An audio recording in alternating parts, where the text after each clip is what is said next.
Jemi në një republikë ku pushtetet janë të ndara. Ka përfunduar nga akuzat në fyrje personale debati në Komisionin e Medias mes kryetarit Genc Pollo dhe kreu të Amas Gentian Salaj. Irritimi i drejtorit të Autoritetit të Medias ka ardhur pasi u pyet se përse ka fshehur në CV faktin se ka qenë punonjës i Digitalb.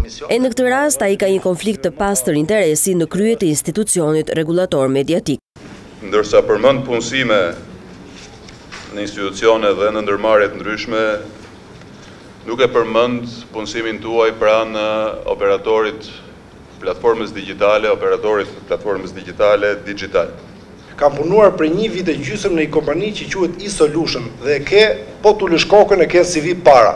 Dhe kjo kompani ka qenë pronë e Top Medias para 7 viteve. Instituti i Sigurimeve Shoqërore konfirmon se në emër të zotit Gentian Sala për periudhën e punuar pranë subjektit Digital, SHA 2007 janar 2012 dhjetor, janë derdhur shumat e pagave dhe kontributet shoqërore për katse. Zoti Pollo, po të them që bashkë do të takojmë në gjykat, se nuk mund të jenë sharlatan 2 persona, është o njëri o tjetri.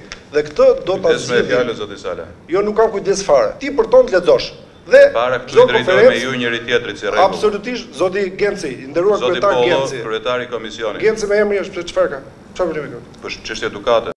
Me argumentin se Salaj nuk mund të tregohet i paanshëm si rregulator mbi palët për të garantuar barazinë në transmetime televizive mes të cilëve edhe ish punëdhënësit të tij në Digitalb, opozita e konsideron si të palishëm emërimin e tij në krye të AMA. Demokratët u larguan nga komisioni, por debati vijoi me fyrje banale mes Salaj dhe deputetit republikan Bedri Hoxha.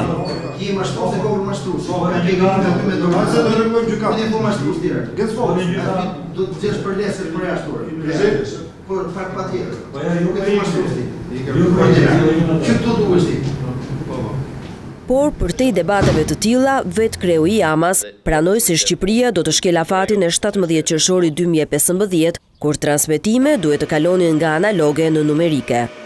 Afati për fat keq nuk kapet për digitalizimin. Përveç akuzave për punën e paraardhëses së tij Bushati, kreu i Amas nuk ka sqaruar nëse kalimi në transmetime digjitale do të bëhet pas 6 muajsh, ashtu siç deklaroi disa ditë më parë kryeministri Edi Rama. Kur të përfundojë procesi i digitalizimit në Shqipëri ashtu si në të gjithë vendet e Bashkimit Evropian, transmetimet televizive do të ndiqen vetëm përmes dekoderave.